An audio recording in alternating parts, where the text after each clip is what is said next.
It's fairly well documented at this point what makes a good villain as well as a realistic one. Oftentimes when a story captivates our attention, the forces propelling the conflict are a topic of discussion, and for anime that's no different. You've got oodles of forum posts and a myriad of video essays. Every other man I know has an Eren Yeager profile picture, and every white woman under the sun wants to bunny hop on Toji. The Akatsuki cloak has gone double platinum amongst black anime nerds, and some people love Hisoka so much they've adopted his taste in kids. The plain and simple truth is, motherfuckers love their menaces. Your light Yagamis, your Meruems, your Lelouchs, your Kiras, your goddamn Gilgameshes. God, I love Gilgamesh. And we also love yapping about them.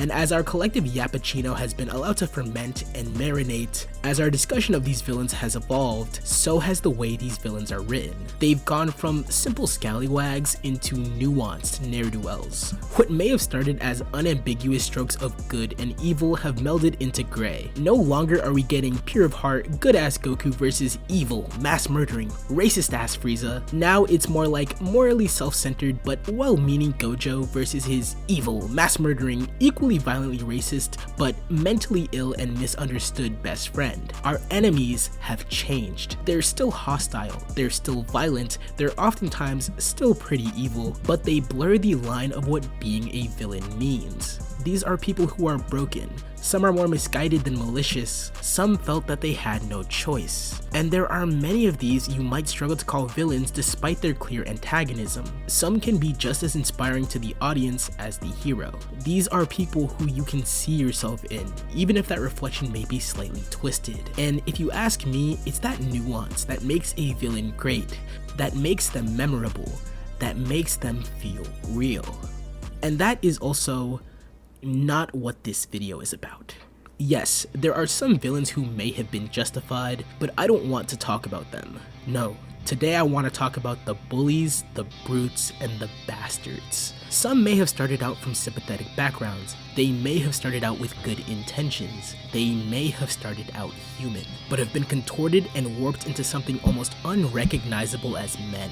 I want to talk about those who reveled in their misdeeds, those who knew what they were doing was wrong, and took pleasure in doing it so damn well. Those whose sheer malice, whose sheer swagger, makes them the kind of vindictive force that could only be found in fiction. To put it simply, want to talk about the fucking hoodrats. Madams and miscreants, my name is Ibby792, and please partake with me today in the debauchery of the coldest anime villains.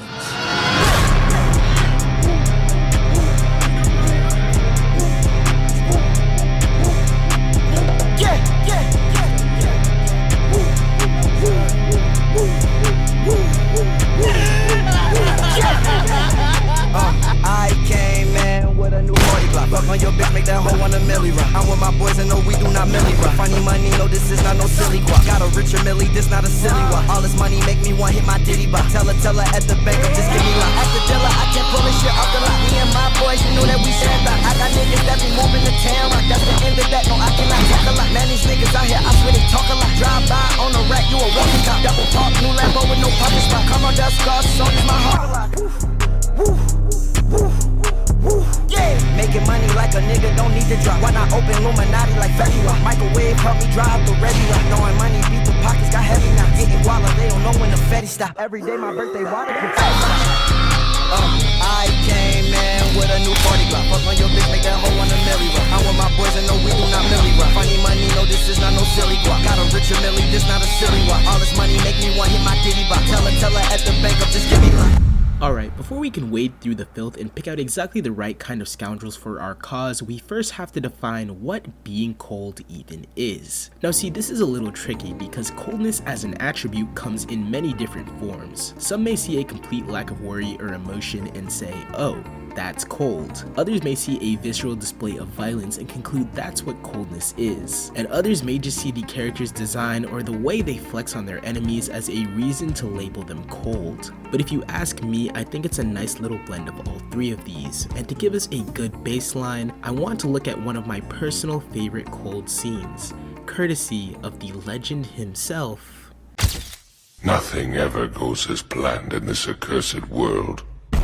I want you to imagine being a grunt in the ninja world. You've gone through rigorous training your entire life, you're 100 times stronger than the average man and survived by the skin of your teeth countless times to end up where you are. And now you've shown up at the 4th Great Ninja War to fight for your nation. But standing before you on the battlefield is not an army, it's not a battalion, shit, it's not even a squad. It's one singular man, one who goes by the name of Madara Uchiha.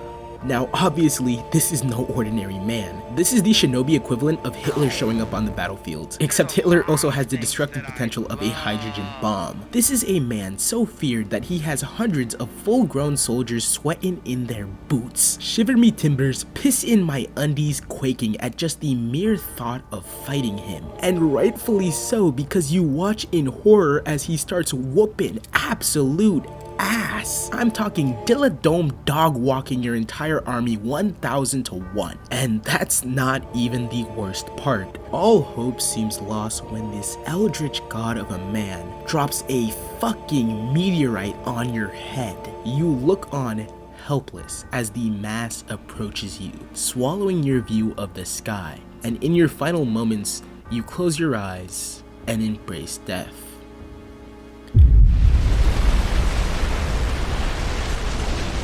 By some miracle, the meteor has been stopped. One of your leaders has protected you, the day has been saved, your puny existence has been allowed to continue, and you let out a sigh of reprieve. But now, just what are you going to do about the second one, Onoki? And that right there is what coldness is. Madara Uchiha dropping the second meteor on the Shinobi Alliance is such a perfect display. Not only is the sheer superiority of his battle prowess apparent, it's also abundantly clear how trivial this monstrous exhibit is to him. So trivial in fact that he has time to play with his food. He doesn't drop this second meteor out of necessity. This wasn't the most efficient way to do this. He just does it because he thinks it's amusing. It's like the equivalent of emoting or teabagging before you blow someone's head off in an online lobby. He's making a game of them because he can, because they pose no threat, and I love that. It tells you so much about his character, and that to me is a truly cold moment. One that reveals a character's persona and power while also sporting a healthy sprinkling of pizzazz. The ability to do something diabolical like it ain't shit with a little bit of stunting thrown in for good measure. And a cold villain is someone who can consistently create those moments, that can consistently convey exactly who they are and that they aren't someone to be trifled with. Moments like Sukuna waffle stomping Jogo on his way through Shibuya, or Aizen cutting off not only Ichigo's sword strike, but his entire protagonist theme with one finger. I love Ichigo, I really do, but he is never living that down. That is insane. These moments are so damn tough that you can't help but be entertained by the heroes getting their asses handed to them. And there's something so special about that.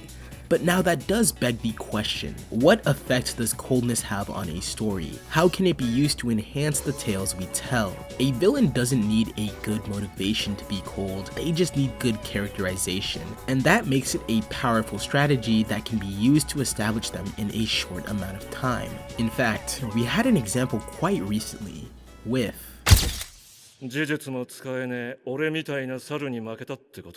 I even have to explain Toji Man? The only way to properly refer to this guy is as a big stepper. Someone who's 10 toes down, constantly standing on business. And because of that, he's quickly become one of the most memorable villains in recent years. No fucking joke, I saw people dressed as him when I went out on Halloween. Do you know how tough you have to be to make a black t-shirt and gray sweatpants recognizable? This man is different. In just the span of 5 episodes, Toji Fushiguro manages to establish himself as one of the most frightening entities in the JJK world, as well as one of the most entertaining. And I'd argue it's not because of his background. Yes, him being Fushiguro's dad and a former member of the Zenin family is certainly interesting and helps contextualize his place in the story. But it's not that context that informs me who he is, it's his actions. I mean, being able to bitch up not only Geto, but Gojo within minutes, and then proceeding to show that he keeps that stick on him, and it's anything but for show. That's a strong first impression. The fact that this character can consistently pull off some of the most ridiculous feats in his verse without access to the main power system is absurd. Look at how he massacres these bunnies. And yeah, Gojo later hits bro with the hollow purple bread and butter combo meal, but his influence is still felt. The effect he's able to have on Gojo, and especially Geto, and the way that reverberates throughout the sorcerer world cannot be understated. Toji was so impactful that when he returns, not even 8 episodes later, it's a massive cliffhanger. An oh shit, mommy I'm scared, the hoes are here type event. And all that, not because he was built up for an exorbitantly long time, but because he came onto the scene and was cold as fuck. And now you're waiting with bated breath to see what he'll do next. He'd probably be JJK's coldest villain if Sukuna didn't exist, because oh my fucking god, are you seeing this? That ability to quickly and effectively have a character make an impression on the audience is probably the main benefit of making a villain cold. It's essentially the author proclaiming with their whole chest that this dude right here, he got that dog in him. And I love when characters embody that. Some of my favorite villains are ones that are cold from the jump. I think about the opening scene of part 4 and how it so perfectly encapsulates every single part of Yoshikage Kira, or the end of the first episode of Code Geass, seeing Lelouch drop his facade, proclaim his true name, and with a single sentence get it back in blood for his Britannian brothers. How when Eren needed to be reintroduced as a new antagonistic force, Isayama had him beat the bricks off poor Armin, or my Welsh goat Askeladd and his brutal, cunning, yet strangely respectful killing of a pivotal character, and how that created the launching point for one of my favorite villain dynamics of all time. These are all villains that clearly lay out pretty much everything you need to know about them from the jump, whose authors use their ice-cold frigidity to efficiently signal them as grade A ops. But where they become really special is how they're elaborated on. What if, with proper use of planning, intrigue, and a little bit of foreshadowing, you wanted to use your villain's cold demeanor to create an event, to build up to a confrontation, all the while never losing a hint of audience investment? Well, I'm hard pressed to think of a more appropriate example than...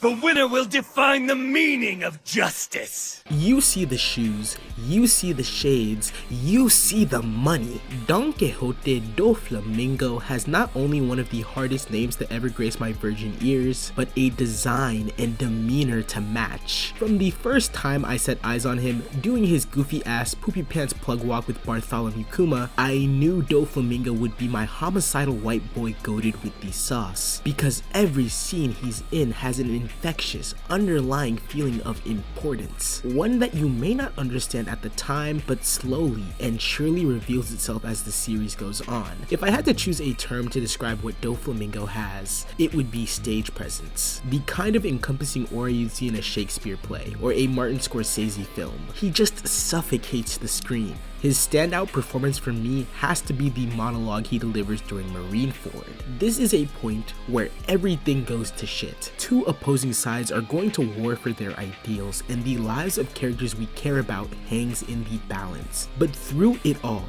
Doflamingo is able to punch through the noise and deliver this thematic haymaker. Oda managed to invest each line with so much intentionality, and so I hang on every word. And what makes this even more ridiculous is that it pays off. When we eventually do get to see the full scope of Doffy's character, it does not disappoint, and he's just as dastardly as I hoped. And I know some of you are saying like, Ibby, he low-key had a sad backstory, the world conditioned him, he's a product of his environment. No, shut up. This kid came out the womb wearing Cartier sunglasses. He was born to hate. This is a man who levels a goddamn continent, who turns Dressrosa into the pirate equivalent of Venezuela, who puts a blicky to his dad's dome and says, Pops, we may be out of Marie Joie, but I ain't out of options. And if that ain't cold, then I don't know what is. I find villains with this level of promise and payoff tend to take up most of our collective brain space. They're these ever-present titans that loom over the story. The way pain lurks in the shadows of Naruto, only emerging to deal the most devastating blows, which mostly involve 6v1 jumping people and blowing Hinata's back out. The impassive transgressions of Johan, and how his dialogue can make my spine tingle. Getting to watch Light Yagami's continued descent into self-inflicted godhood, and how it drives him further and further away from humanity. We're discovering Meruem's innate curiosity, and how it draws him closer towards it. Like when your audience becomes so invested in your villain that they're frothing at the mouth for any crumb of screen time that comes from them, that is how you know you're doing something right. Once their unfiltered, honest persona comes across clearly, once their unrestrained, raw power comes across clearly, there is only one thing left to do. It's time to add the finishing touch, the cherry on top, the chemical X, the secret sauce if you will. It's time to sprinkle on a bit of that pizzazz. The third and final P, and the one that I wholeheartedly find to be the most important. Because to be honest, most of my favorite villain moments, and by extension, most of the coldest villains to me, are made because the antagonist is so goddamn powerful that they have the freedom to just be a silly, goofy little guy. Okay, wait, that sounds kinda stupid. Let me explain. When I see shit like Cell creative mode floating into a TV studio just so he can drop a nationwide hello chat, or literally any scene from Baki, or Crollo conducting an unseen symphony of chaos during York New City, I can't help but geek out over how cool that makes the villain seem. And that sounds like the antithesis of coldness, right? Because on paper, these are weird. Like imagine this Crollo scene without music. He probably looks ridiculous. But when you put it in the context of a flex, when you see that this is a person so in their element, so in control of the situation at hand, that they can afford to be a cheeky little bastard, that's when you start to appreciate these scenes for what they really are. One of my absolute favorite examples of this comes from Kid Buu. I don't think any character across all of fiction has ever wanted more smoke than Kid Buu. Black Air Force energy doesn't even begin to describe it. This crayon eater got the forces, the ripped skinny jeans, the Timu Bape hoodie, the Edgar haircut, the stud, and to top it all off, he got that fake Louis belt. There's this scene midway through his arc where he kills two fighters, absolutely mollywops them. And now when you defeat an opponent and want to get disrespectful, what's your first reaction? Maybe you piss on their grave, maybe you do a little dance on their body, maybe you smoke on their pack a little bit. Buu? Nah, this hooligan flies to heaven to run hands again. I, to this day, cannot believe this shit. The levels of jittery, of shittery, of goddamn goonery are fucking insane. Are you serious? Bro, how are you gonna get your ass ran twice? This shit is crazy. I cannot overstate how many instances like this live in my head rent-free. All of my favorite villains have at least one scene of them doing something that is so unbelievably unnecessary, that borders so closely on stupidity, that I can't help but cackle at how evil it is. And while Buu is certainly impressive, if you ask me, no villain, no character, no entity creates these moments like... Oh man, I love Dio Brando. I don't think he's objectively the best written villain, or even that he's the one who's committed the most atrocities. He is barely sympathetic and is in no way justified. But something about this British bisexual vampiric demigod has nestled its way deep into my soul. Dio is a villain so unanimous that he pervades the entirety of his series long past his demise. The tremors of his influence are felt in every corner of the JoJo's universe in a way that so few are able to achieve. No one is able to wield pure, unmitigated hatred like Dio Brando. Madara, Doflamingo, Toji, don't get me wrong, they partook in it, they enjoyed it, they thrived off it. But Dio is something else entirely. He lives it, he breathes it, it constructs every part of his being. It is the reason he wakes up in the morning and the last thing on his mind before Poochie tucks him in at night. This is a being whose entire existence is dedicated to stunting, to flexing, to making sure other people know that they are beneath him. They are scum. Nothing he does has any logical basis or thought. His actions only reflect what's in his soul, pure, unrelenting audacity. This is a character whose introduction looks like this, who frame 1 suplexes our MC's dog and then proceeds to give him the Jogo treatment, who kills not 1, but 2 of his father figures, and even beat Griffiths to stepping on consent. Dio Brando, a man blessed by the heavens with the deific ability to stop time, upon confronting one of his enemies for the first time, does not use it to end his life, to injure him, or otherwise hinder him in any significant way. No, he uses it to gently pull the man into his embrace and carefully carry him down the same flight of stairs over and over and over again, for no other reason than he thought it was funny and he knew it would fuck with his head. Dio has everything. He has the instant iconography of Toji, he has the lumbering aura of Doffy, and on top of it all, he's got that homosexual swagger. He's perfect. He holds a special place in my heart and is far and away a shining beacon of what it means to be cold. Okay, now I've tried to fit as many of these villains into a natural video structure as I can, but unlike Yo Mama, I can't squeeze all that in. So before we wrap this up, I just want to take some time to rattle off a few more of my highlights. Say what you will about My Hero Academia, because yeah, it's kind of all over the place, but they have some damn good villains, and I will die on that hill. I'm really fond of Dabi and Twice, and Shigaraki, for a time at least, had a real case for being coldest new-gen villain. I gave Toji and Sukuna their deserved nods earlier, but I'd be remiss if I didn't give Mahito a shout. Everything this little fucker does induces generational trauma onto the JJK fanbase, and it never ceases to make me laugh. For some weird reason, I'm a sucker for the strangely specific archetype of priest villains, seeing as how both Pucci from JoJo and Kotomine from Fate got me screaming, "Yes, Lord, did you pray today?" Seriously, taking the concept of religious devotion and all the misguided actions that come from it and flipping that into a terrifying antagonist is actually a stroke of genius. Speaking of Fate,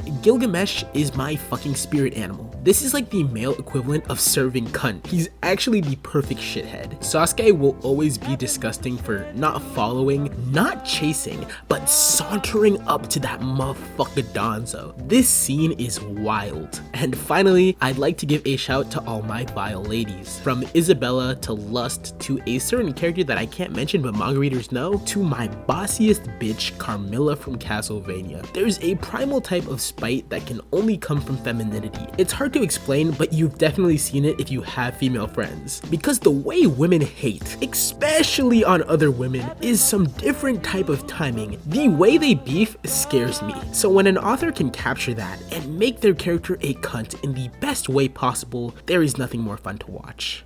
Hey, I'm sure you can tell by now, but coldness as an attribute is pretty straightforward. It's really just a blend of good character writing techniques, but when done well, the whole becomes so much more than just the sum of its parts. There are so many interesting twists you can put on evil, and I'll never get tired of falling in love with a new black Air Force wearing hooligan.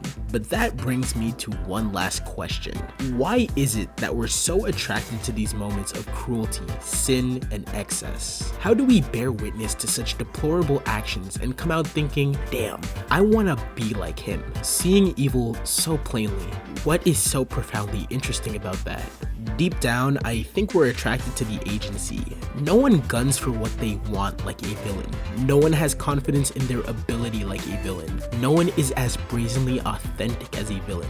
And isn't there something admirable about that? I'm not saying we should be out here brain blasting teenage girls or capsizing entire countries or even gently moving Frenchmen down several flights of stairs. But we could all be more confident. We could all express ourselves more. And we could all sure as hell use a little more pizzazz. Maybe, just maybe, we could all do with being a tiny bit colder. No need for words, your eyes are telling everything.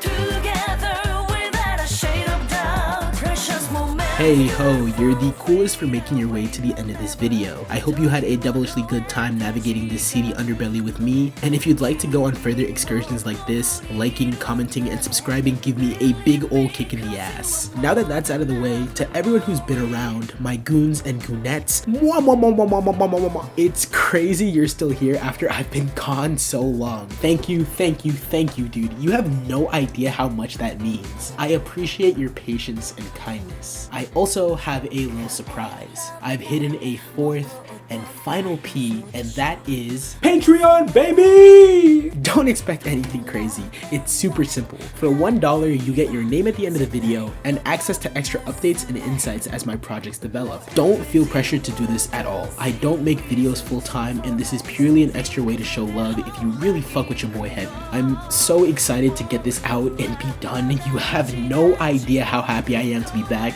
and just release more shit. Look at us. It's me and you, baby. Let's fucking get it. Okay, I'm losing the plot. I'm leaving, but in the meantime, keep these words in your heart. Stay clean, stay healthy, stay gorgeous and talented and sexy, and until we meet again, have yourselves a damn good one.